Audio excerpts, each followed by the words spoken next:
Is Fresno State falling short when it comes to accessibility? We take a closer look at ADA access across campus. And spring is here, but students are already dreaming of summer. We'll show you the best spots to cool off in the valley. Vintage Days is back, but this year the concerts will look a little different. What you need to know before the weekend fun begins. Fresno State Focus starts now.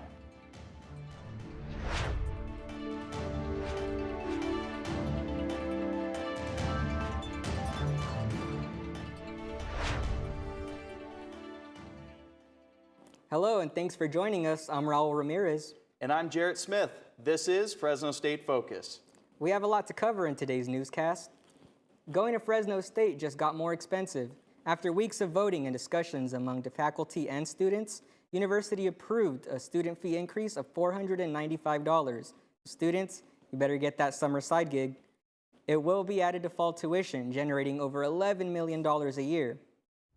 The university released a 19-page document describing what the money will be used for around campus: parking, transportation, enhancing athletic competition for Division I sports and club sports, just to name a few.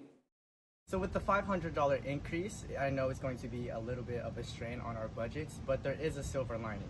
With the men's volleyball club that I am a part of, we could possibly be getting new uniforms, new training equipment, and even possibly bring out some guest speakers. So while it is a little tough on our budgets, there is going to be some possible benefits. For more information on the fee increase, visit fresnostate.edu.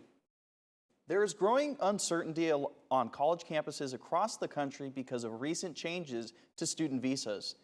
This week, college campuses such as Harvard, Stanford, and UC Davis all reported revoked visas for some international students. UC Merced announced at least 4 students are affected. The CSU system confirms that 36 students across 23 campuses have had their status changed. Fresno State hasn't disclosed if it's happened to any students here. The primary visa targeted is called F1. The State Department manages this once a student is accepted into a university through an application and interview process at a U.S. embassy. Opponents say these are directly affecting students who participated in pro-Palestinian demonstrations or who have minor traffic violations. The College of Arts and Humanities has a winner for the Dean's Medallion. On Friday, the ceremony took place at the Fresno State Concert Hall.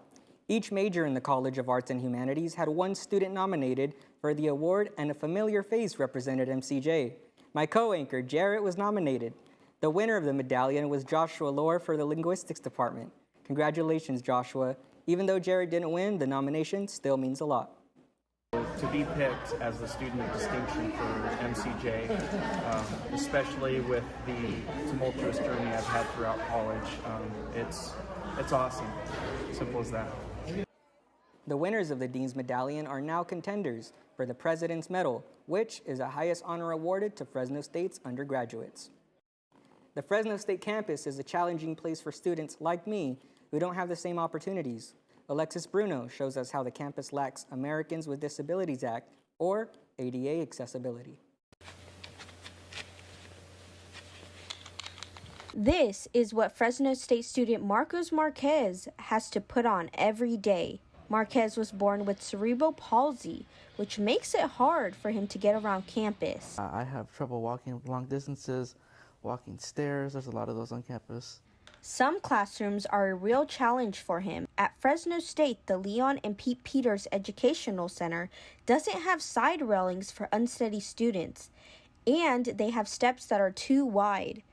So Marcos says he's forced to sit in the back of the classroom, which makes learning a real challenge. I didn't do so well in that class. I barely passed.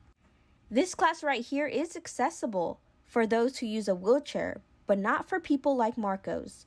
Neither the steps nor the lift can help him. You see the same story here in the Science 2 building. Once again, no handrails and handicap seating is placed in the back. Julia Amaro is the testing accommodations coordinator for the ADA Services Office at Fresno State, and she says students bring up these concerns. The students do come here to let us know, and we work really hard to bring that to the attention of whomever is going to be the forefront of that problem that has arisen. Aside from the problems on campus, Fresno State is known for its great football atmosphere. but not everyone can come. This stadium behind me was built in 1980, and it has stairs, it has ramps, but no elevators. Marcos is a big fan of football, but will never be able to attend a game again. If I get to see someone on a bleacher, I can't get up, go get a snack. Amaro urges the university to listen to these students' needs. I think when they bring those things up, that it's really important not to brush it off. I reached out to the university for a comment and they did not reply. Reporting from Fresno State, Alexis Bruno with Fresno State Focus. If you would like extra assistance, you can go to the ADA Accommodation Services office on the first floor of the library, or you can go to their website. Vintage Days is this weekend. The Student Run Festival, which has been going on since 1975, overtakes the RSU parking lot with food trucks and fun times. Spencer Bear is over at the RSU to tell us more about what we can look forward to this weekend. Spencer? Thanks, guys. Vintage Days is the biggest event of the year at Fresno State, but this year the concerts, one of the biggest parts of the weekend, will look a little different. Vintage Days has brought the Fresno State community together for over 5 decades, and one of the biggest draws of this 3-day festival is the concerts. Joshua Bravo is the concert coordinator for the Vintage Days Concert Committee. In that role, he helped choose which bands would be performing, a process that also determined how long those bands would be playing. With Vintage Days, it's not like, you go to a concert and you have an opener and then you have the big act, and they can kind of take as long as they want. With us, it's like down to the minute. To keep the show on pace down to the minute, committee staff like Bravo assist the performers in getting on and off the concert stage. Michael Bonner has been the staff advisor to the concert committee for the last 3 years. When he was in college, he performed in Vintage Days. Now, he helps to keep the event running smooth. We want to have variety at Vintage Days, and we want to have talented performers at Vintage Days. We also want to give opportunities to student performers that don't always get that opportunity to perform. Maybe they're a new band. There will be 27 performances at this year's Vintage Days. Last year, there was 33. However, there will be no concerts past 6 p.m. this year, unlike last year where some of the performances ran until 10 p.m. But that isn't the only difference between this year and last year. I might look pretty far away right now, and that's because my camera is underneath where the shade structure is going to be for this upcoming Vintage Days. For the past few years, the Vintage Days concert stage has been over here, off-centered from the shade structure. But this year, Michael told me the stage is going to be placed around this area in front of this light pole. That means audiences can take a seat in the shade structure and have a more direct line of sight onto the performances. But for Fresno State, Vintage Days is so much more than just a weekend of concerts. Look, Vintage Days is like the fair. It's the biggest thing we do on campus. So if you don't go, you're missing out on the most obvious thing you could participate in. And one of them is on a school day. So to me, it's unless you're out of town or you're ill, there's kind of no excuse to miss Vintage Days. Now switching gears from concerts to cosplay, Anime Gaming Con is back at Fresno State right here in the Reese Ballroom. I'm here with Wendy Torres. Wendy, can you explain your role in Anime Gaming Con? Yes, so I am the Anime Gaming Con chair. So my job is to be the bridge between our coordinator for Vintage Days and our partnership with Anime Gaming Con, communicating between what we need for the event, how many vendors, stuff like that. And is this event free for everyone? Yes, it is free for everybody to come. So yeah, and can you show us around the room just a little bit, just so we have an idea what's going on? yeah, so on that section, we're gonna have our voice actors, and this table over here, we're gonna have all of our gaming consoles. Back here, we're gonna have our tabletop games. We'll test like critical thinking skills. Over there, we're gonna have our cosplayer guests, and then back there is where we're gonna have all our vendors. All right, fantastic. And then, yeah, just one last question. I know when I was here last year, the Charizard displacers are some of my favorite things to look at. And I almost considered buying one. They're really expensive, though. What items are you looking to buy at this year from these vendors? Probably Funko Pops. I love collecting anime Funko Pops, so I think I'm most excited for that. That's a great choice. All right, my name is Spencer Bear here live at the Resnick Student Union, Fresno State Focus. Thanks, Spencer. We're looking forward to it. And it is a festive time of year. It's Clovis rodeo time. Thousands filled the streets of Old Town Clovis this past weekend for Big Hat Days. For 87 years, Big Hat Days has been a community tradition, kicking off Rodeo Month and celebrating small town character. From petting zoos and local vendors to carnival attractions, and of course, big hats. The weekend tradition is always a lot of fun. This is my first time coming to Big Hat Days, and honestly, it was pretty fun. I got this custom hat made at one of the hat bars, and I would definitely come back next year. One of the many ways Clovis celebrates the rodeo, which, by the way, is always the last weekend of April.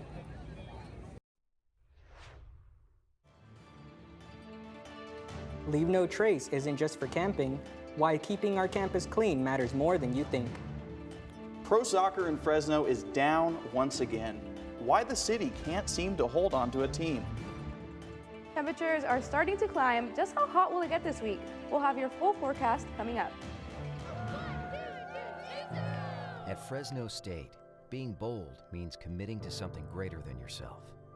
It's learning by doing and nurturing leaders to advance our shared future.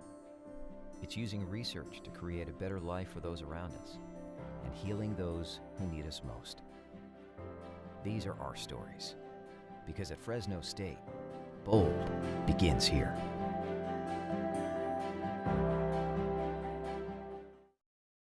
Success. At Fresno State, it's no secret. It's discovering new ways to change our world. It's creating opportunities as diverse as our community itself. It's in the distinction of our graduates as they lead us into the future. Success is no secret at Fresno State. It's our mission.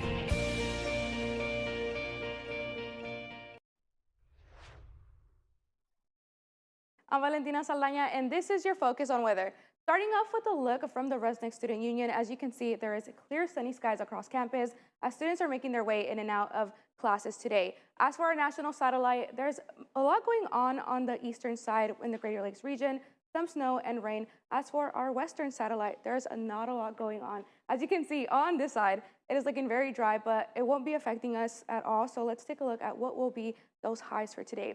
It is looking like 80s all across the board for the Central Valley, except in the mountain areas, which will be clocking in at 63 and 75 up in Mariposa and Shaver Lake. As for our lows, very similar, 50s to 40s. Shaver Lake, it is looking at 44, 56 in Fresno, and they'll be peaking at 58 in Coalinga. As for our air quality, in the North Valley, it is looking good and moderate in the South Valley, so just something to keep in mind if you are stepping out of the house today. And for our extended forecast, for Thursday, tomorrow, a high of 85, low of 57, and Friday, Saturday, Sunday is vintage days. We're looking at low 80s, but that blacktop where vintage days will be held will be hotter than that, so make sure you're staying hydrated if you are out there. Monday, Tuesday, Wednesdays, same thing, mid to low 80s, and I personally think that's perfect weather to start spring break off for us students. So that was your Focus on Weather. Back to you guys at the desk. Thanks, Valentina, and you are right. I'm looking forward to that warm weather for spring break. Speaking of spring, spring is in the air, but students already have summer on their mind. Where can they go to cool off during the hot months in the valley? I hit the road to find the refreshing solution. Summer is on the horizon, and with it, the hot days in the valley. Many students stay in Fresno to work jobs or internships in between semesters.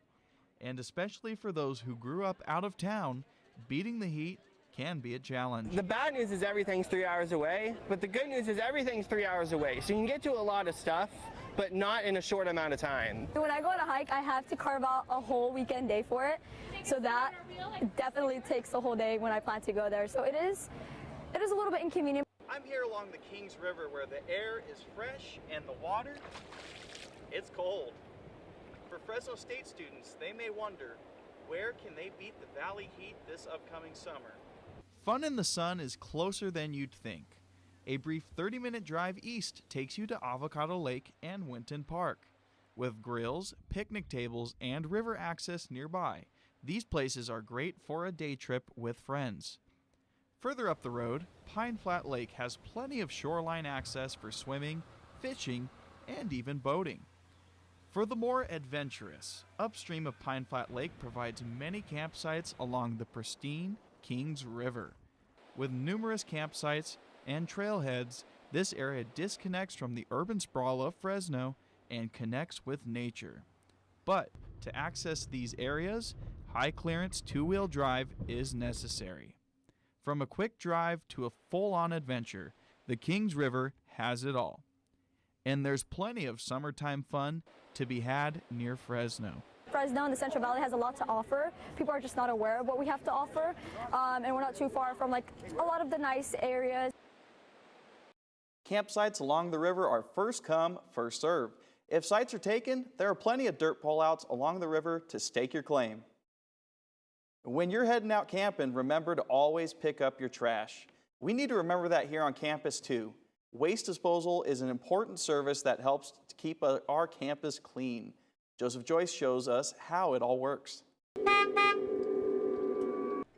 Every day, students walk by gray and blue colored trash and recycle bins that are serviced by custodians. When something needs to be clean, they're the ones to do it. On campus, they service over 70 buildings that are spread over 2 million feet. With multiple custodians working across 3 different shifts, each one works to make sure campus remains clean and sanitized. One of the men responsible for leading all these custodians is Facilities Management Director Jeff Prickett. Our custodial staff goes through and takes that trash and recycle, dumps it appropriately into the various dumpsters around campus, trying to keep that as separate as they can.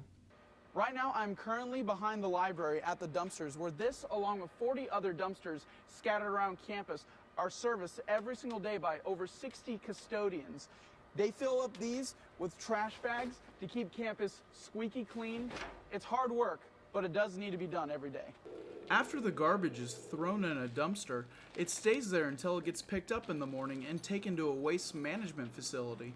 But how do students feel about trash collection on campus? I think that, honestly, we just have to be telling our students and telling each other to just clean up after themselves. It's not that hard, honestly. And the best way to have less trash to dispose of is to generate less trash and less waste, which is just by being mindful of your spending habits, your buying habits, those sorts of things. On the Fresno State website, there is a guide that shows what types of trash should be put into bins for student convenience. Reporting from Fresno State, rolling across campus, Joseph Joyce, Fresno State Focus. Facilities Management says when throwing away any type of trash or container, be sure to empty it all of the liquids to avoid making a mess.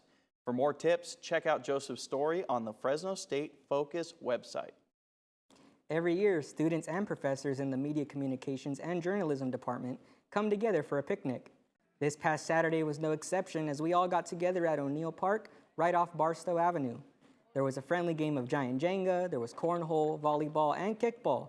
So those got pretty intense at times. This gives students and professors a chance to connect with each other and have some fun. I think it's important just because, especially at this point in the semester, I feel like a lot of us are worried about our classes, tests, internships. I just think it's a really great time to have fun, relax, and again, enjoy each other's company and remember that your teachers are here for you and you have friends here as well. Big thank you to Fresno State Catering Services, who provided us with the delicious lunch. The future of transportation is changing.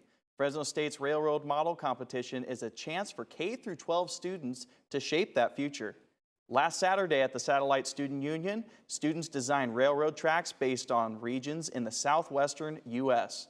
9 schools attended, elementary, middle, and high schools.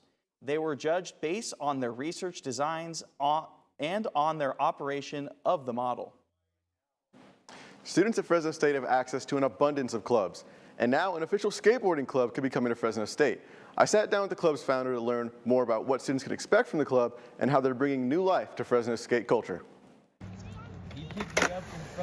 Skateboarding has always had a presence in Fresno, but now data analytics major Adrian Ramos, or Chilo as his friends call him, is leading an effort to bring an official skateboarding club to Fresno State. I always had a skateboard as a kid. I always just thought it was something cool. I would watch shows or movies. There'd be a skateboarder. I thought like, oh, I want to do that. Let me get that photo too. Skate Fresno State is a club focused on bringing students together to bond over their passion for skateboarding. Ramos says the group dynamic makes it easier to improve at skating for beginners and skilled skaters alike. If you have a friend group, you can advance at your own pace and not care about like if you fall. People are like too embarrassed about it. If you're around like a good group, no one cares. People are just uplifting you all the time. So. But the club isn't just about ollies and kickflips. Ramos says it's also a great way to meet new people. Some people join because they love skateboarding so much and they want to improve. Some people go and they don't even like really care about doing tricks. They just come to hang out, and that's really like the biggest part of it. The club is already garnering support from local skate shops. Mikey Oliveras of Prodigy Skate Shop says an official club could introduce even more people to the skate culture and in turn boost local businesses. If you get more people out there just trying to skate, more people are going to fall in love with it, and then that's going to help our business because we're going to sell them skateboards, bearings, anything they need. It'll just build like bonds and friendship and a good sense of community too. The club hopes to expand its reach and continue feeding Fresno's love for skateboarding. Now, if you're looking for a new group to roll with, you can find more information on the club's next meeting on their Instagram at Skate Fresno State.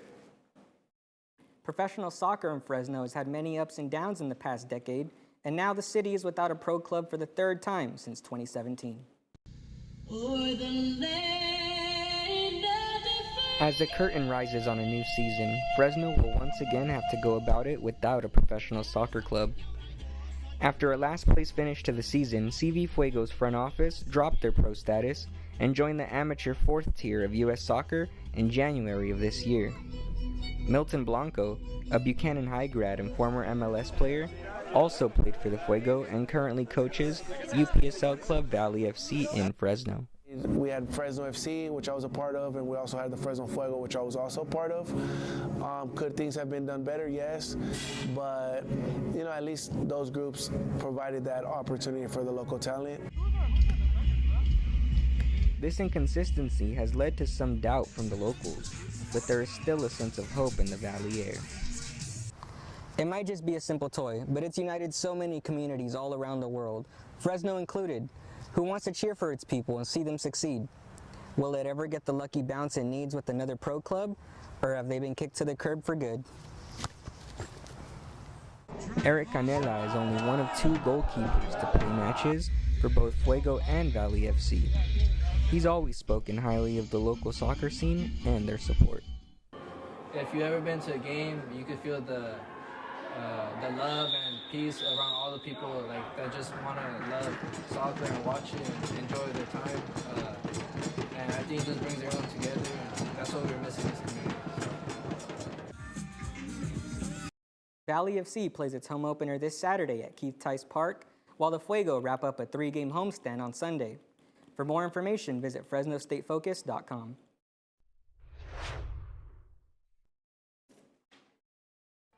Coming up in sports with Ricardo, learn how the Dogs fared against St. Mary's on Tuesday. A former number one NFL draft pick returned to where it all started. David Carr paid a visit to Fresno State. Stay tuned for your focus on sports. I got the bulldog spirit up in my head. Up in my head. Up in my head. I got that bulldog spirit up in my head. Up in my head to say.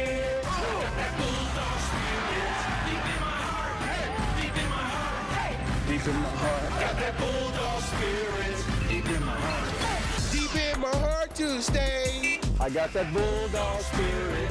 Down in my toes. Down in my toes. Down in my toes. I got that bulldog spirit. Down in my toes. Hey. Down in my toes to stay. I got that bulldog spirit. Up in my head. Deep in my heart.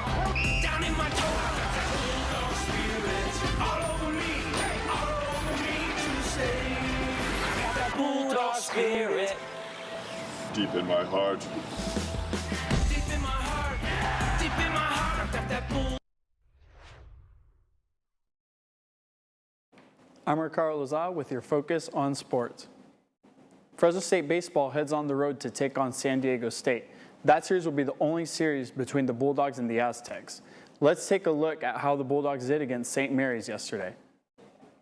The Bulldogs started off strong with 4 runs in the first and second inning. but the Gales evened it out in the third and added 2 more runs in the fourth. The Bulldogs offense struggled with 2 more runs in the seventh. The Dogs lost to the Gales 4-8. The Fresno State water polo team is gearing up for senior day on Saturday against Azusa Pacific. The Water Dogs are 10-7 overall and 4-1 in Golden Conference play. Fresno State is looking for their 5th straight conference championship this season. The Water Dogs will honor 5 seniors before the game against the Cougars on Saturday. Alyssa Grimm has learned a lot about life through this experience. Of how to deal with the outside world when this is hard too. And I think that dealing with adversity is something that I will take on when I have a job and just further in my life, and just never giving up and just buckling down. The Water Dogs go up against the Cougars at 1 p.m. at the Fresno State Aquatic Center Saturday afternoon. The softball team is looking to get back in the win column. Yesterday against the Hornets of Sacramento State, the Bulldogs took an early lead in the top of the fourth. Lauren Almeida extended the lead to 2 with an RBI single. The Hornets stung back, taking the lead and the win with 3 runs in the bottom of the 6th. Fresno State has now dropped 3 straight games and hopes to get back out of this slump against Utah State on Friday. A living legend on campus spoke to students today. David Carr talked to Jim Boren's sports journalism course. Carr talked about how the experience on both sides of the industry, playing in the NFL in the 2000s and now on the NFL Network as an analyst. Carr shared what coming back to Fresno State means to him.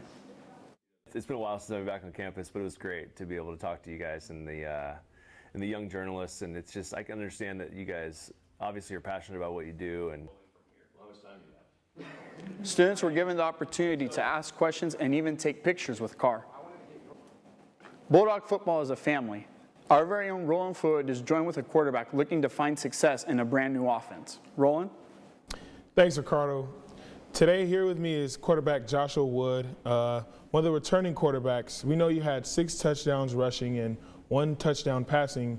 So how do you feel about coming back this season with new coaches? It's been great being able to come in since January with the new coaches, learning the new playbook.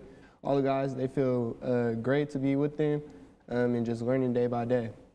Okay, what do you look forward most in this upcoming season? One, for sure, to play in front of the Red Wave, greatest fans of all time, and just being on the field with my guys and winning and trying to go get a national championship. What will you do this offseason to earn the starting quarterback position?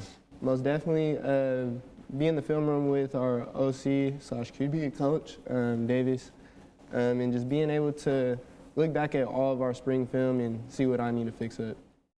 What's your favorite uniform combo? The all black for sure, but except for the all black, I would say the all red. Okay, and I know you're a big basketball guy. Who did you think would have won the March Madness tournament?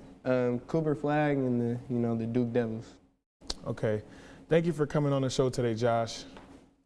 See you again tomorrow at practice. Yes, sir. Back to you at the. Today is National Name Yourself Day. Now, Raul, if you had the chance, would you change your name? You know, I think I would. I've always liked the name Lorenzo. It's a super cool name. Shout out NWA, too. You know, my name's been mispronounced and misspelled a lot, and I'm a little tired of that, so I think we're going to go with some McLovin action. Nice. Absolutely. Well, next week on Fresno State Focus, we'll be on spring break. We could all use a break, to be honest. Indeed, we can. We'll rest, work on our resume reels for graduation, and return after Easter. We'll see you then. Happy spring break.